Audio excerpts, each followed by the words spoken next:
नमस्कार साथियों, आप सभी का स्वागत है हमारे यूट्यूब चैनल में।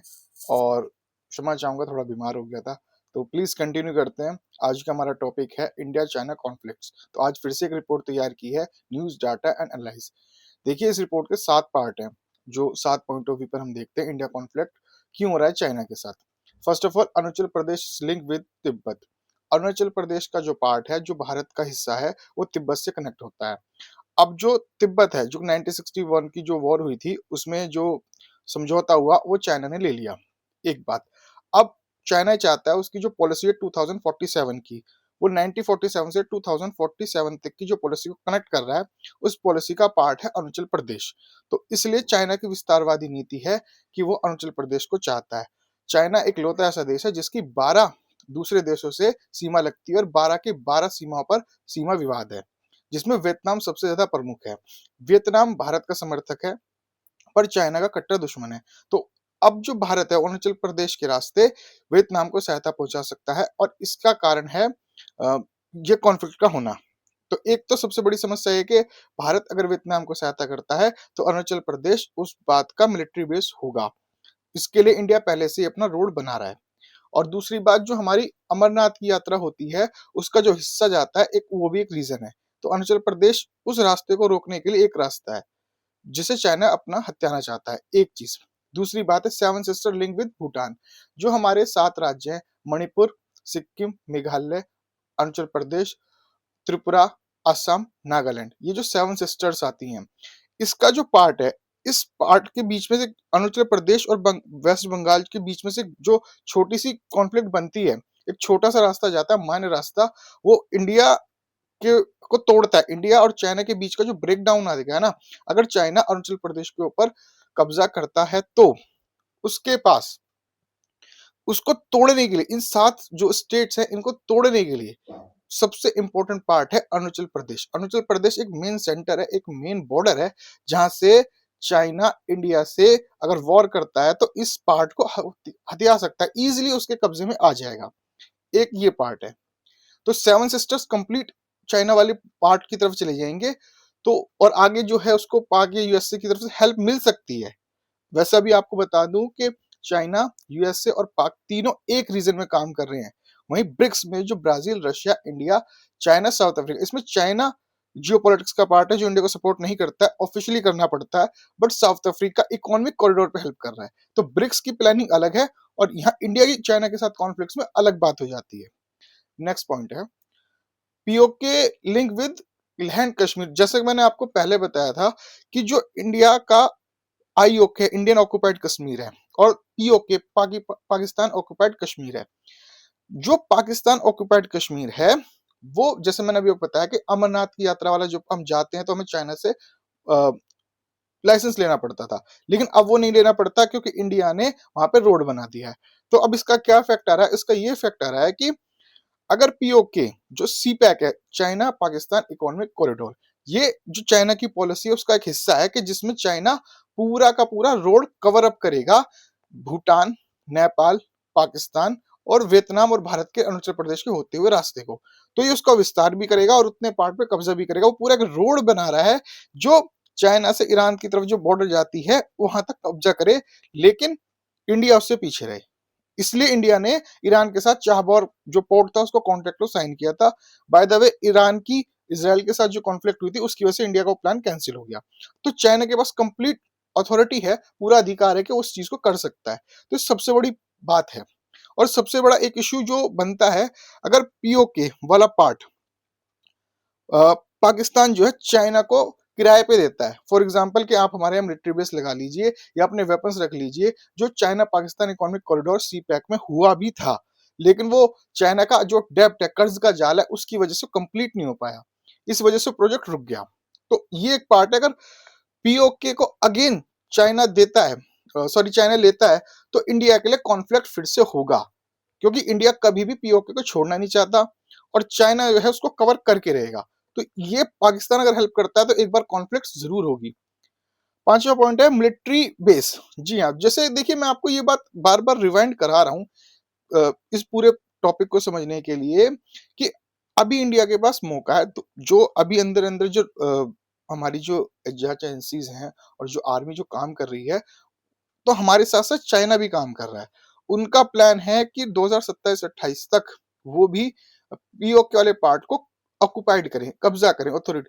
तो इंडिया के पास भी ये एक मजबूरी है, अगर वो अटैक करते हैं तो हमें भी अटैक करना पड़ेगा, भले ही हम अपनी तरफ से ना करें, पर अटैक तो हमें करना पड़ेगा अगर वो करते हैं, क्योंकि हमारे पास फिर पीओके निकल जाएगा, जिससे हमारी जो गवर्नमेंट है वो पहले भी कह चुकी है कि हमारा इंडिया का पार्ट है। हम जो नक्शा देखते हैं उसमें पीओके हमारे वाले हिस्से में दिखाया जाता है, जबकि ऑफिशियली जो अभी लिया हुआ है, जो हम समझौता मानते हैं, वो पीओके के पास है, पाकिस्तान के पास है। बट हम अपना दावा करते हैं, भारत ने अपना दावा रखा है कि इसमें कोई तीसरी कंट्री नहीं आएगी, जिस वजह से अमेरिका नाराज रहता है इंडिया पाकिस्तान की कॉन्फ्लिक्ट्स में, और उसका पार्ट चाइना बनना चाह रहा है, डीप स्टेट, अंदर से अंदर काम करना चाहता है। तो कहीं ना कहीं अगर ये हिस्सा होता है तो एक बात खड़ी होगी। अब देखिए, मैंने आपको पहले भी बताया था, जो सी पैक है, सी पैक के साथ साथ जो चाइना की विस्तारवादी नीति है, रणनीति है, उसमें 2019 में कॉन्फ्लिक्ट हुई थी इंडिया, भूटान और चाइना की। अब इसका क्या इंपॉर्टेंट रोल है, वो ये है कि जब वियतनाम के साथ साथ चाइना ने भूटान वाले रास्ते से अपना रास्ता निकाला, लगभग 60 किलोमीटर। अब भारत की और चाइना की उस वक्त दूरी थी 200 किलोमीटर। तो उसके हिसाब को देखें तो भूटान ने भारत से सहायता मांगी।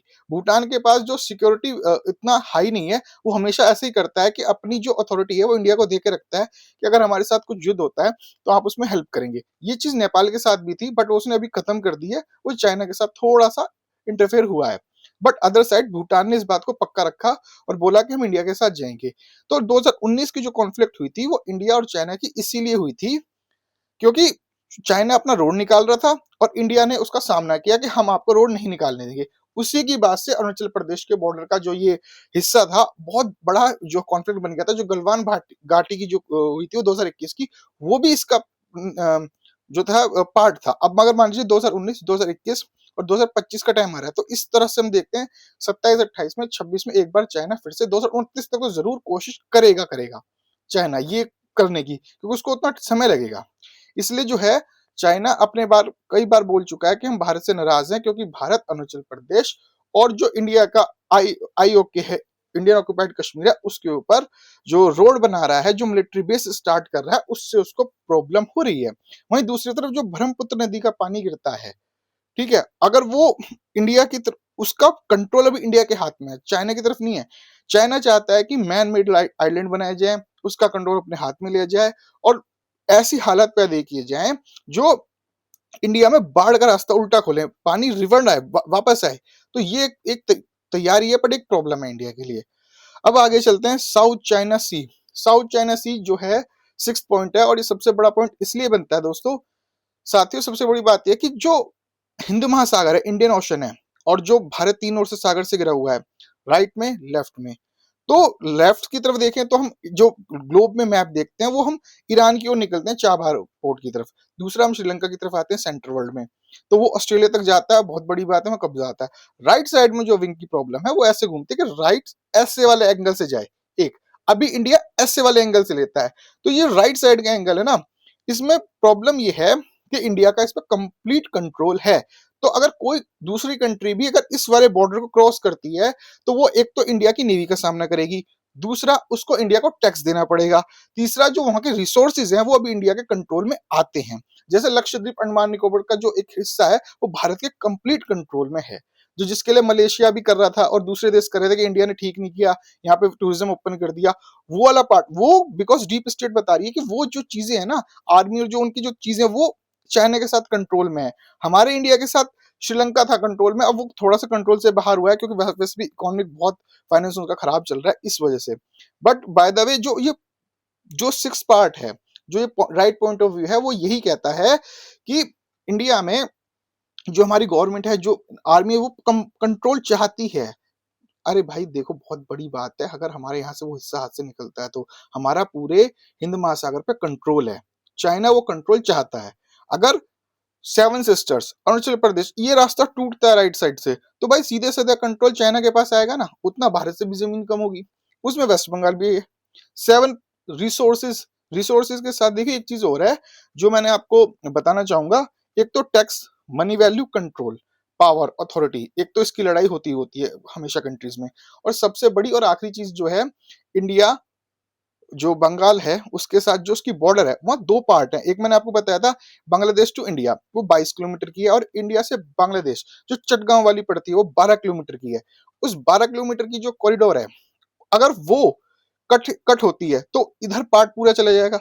अगर इंडिया उस पर कब्जा कर लेता है, ये बड़ी बात है, इंडिया अगर उस पर कब्जा कर लेता है ना, तो दोस्तों भारत पूरा पूरा कब्जा कर लेगा बांग्लादेश पे।